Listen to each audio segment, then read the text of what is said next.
Pense comigo. Quando foi a última vez que você ouviu falar de alguém que tomou remédio para a pressão alta e depois parou porque ficou curado? Ou alguém com diabetes tipo 2 que reverteu completamente a condição e abandonou a medicação? Essas histórias existem, mas são tratadas como anomalias, casos isolados, quase milagres. E é exatamente assim que o sistema prefere, como exceções que confirmam a regra de que doenças crônicas são para sempre. O modelo é perverso na sua simplicidade. Primeiro, criam-se os diagnósticos. Não estou falando de doenças inventadas do nada, mas de uma redefinição constante do que significa estar doente. Nos anos 70, você tinha pressão alta se seus números ultrapassassem 160 por 100. Hoje, com 130 por 80, você já é hipertenso estágio 1. Diabetes era diagnosticado com glicemia de jejum acima de 140. Agora, com 126, você já é diabético. Colesterol alto? Os limites foram reduzidos tantas vezes que metade da população adulta de países desenvolvidos poderia ser medicada. Percebe o padrão? Não é que as pessoas ficaram mais doentes, é que a definição de doença foi expandida. E cada vez que esses números mudam, milhões de pessoas saudáveis acordam no dia seguinte, transformadas em pacientes. Pacientes que precisam de remédios. Remédios que precisam ser tomados para sempre. Mas aqui está o truque mais sutil. Esses medicamentos raramente atacam a causa raiz do problema. Eles gerenciam sintomas. Sua pressão está alta porque suas artérias estão inflamadas, você está cronicamente estressado, sua alimentação está destruindo seu sistema cardiovascular. Não importa. Tome esse bloqueador de canal de cálcio.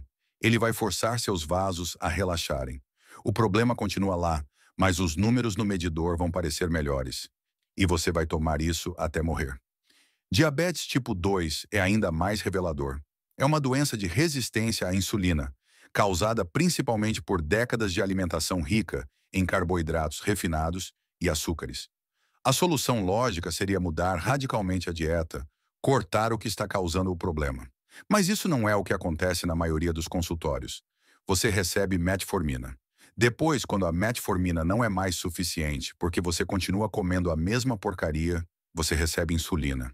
Aí você está preso, dependente de injeções diárias para compensar uma disfunção metabólica que poderia ser revertida com mudanças de estilo de vida. E antes que você pense que estou exagerando, vamos falar de números reais. A indústria farmacêutica movimenta mais de 1,5 trilhão de dólares por ano globalmente. Só nos Estados Unidos, os gastos com medicamentos prescritos ultrapassam 500 bilhões anuais. Não é um setor que sobrevive de curar pessoas.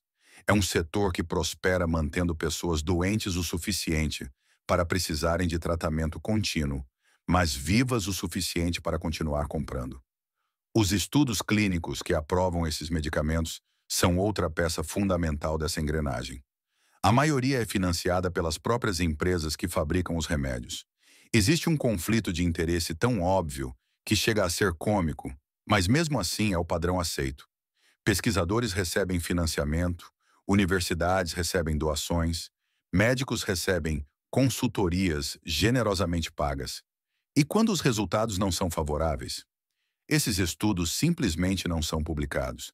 Existe uma gaveta cheia de pesquisas que mostraram efeitos colaterais graves, eficácia questionável ou até resultados piores do que placebo.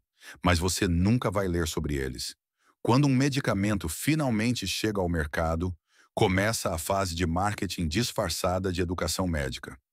Representantes farmacêuticos visitam consultórios médicos com suas malas de amostras grátis e apresentações de PowerPoint coloridas. Médicos são convidados para conferências em resorts, jantares elegantes. Recebem brindes, materiais educativos. Tudo isso molda sutilmente as decisões de prescrição. Aquele médico que você confia, que estudou anos para cuidar da sua saúde, está sendo bombardeado com propaganda sofisticada disfarçada de ciência. E os pacientes? Ah, os pacientes são bombardeados também. Você assiste televisão e vê comerciais de remédios, com pessoas felizes correndo em campos floridos, convivendo maravilhosamente bem com suas condições crônicas, graças àquela pílula mágica. No final, uma voz calma lista 50 efeitos colaterais possíveis em 15 segundos, incluindo morte. Mas a música está tocando e as imagens são tão bonitas que você nem registra. Pergunte ao seu médico se esse remédio é adequado para você, dizem eles. E milhões perguntam. E milhões recebem prescrições.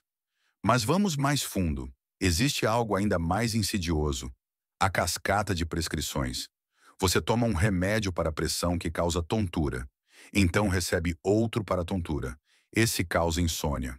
Mais um remédio, que causa problemas digestivos. Mais um, que causa dor de cabeça. E mais um.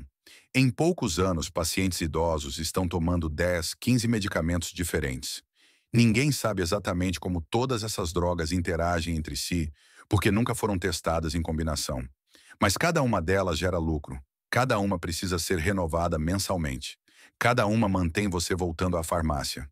E quando você questiona, quando você pergunta se realmente precisa de tudo isso, a resposta é sempre a mesma.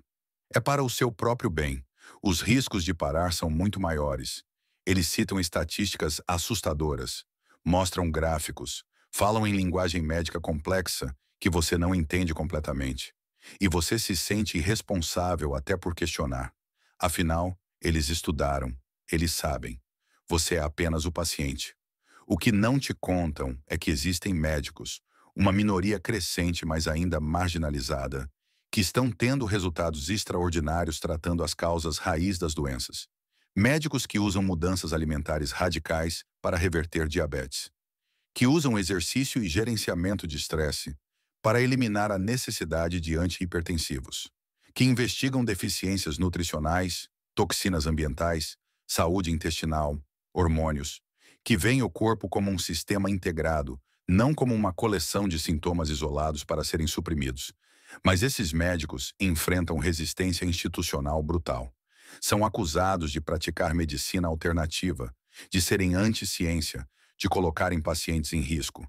Seus métodos, mesmo quando funcionam, são descartados como anedóticos. Enquanto isso, o modelo padrão continua falhando espetacularmente. As taxas de doenças crônicas só aumentam. Mais pessoas diabéticas, mais hipertensos, mais depressão, mais ansiedade, mais medicamentos, mais lucro.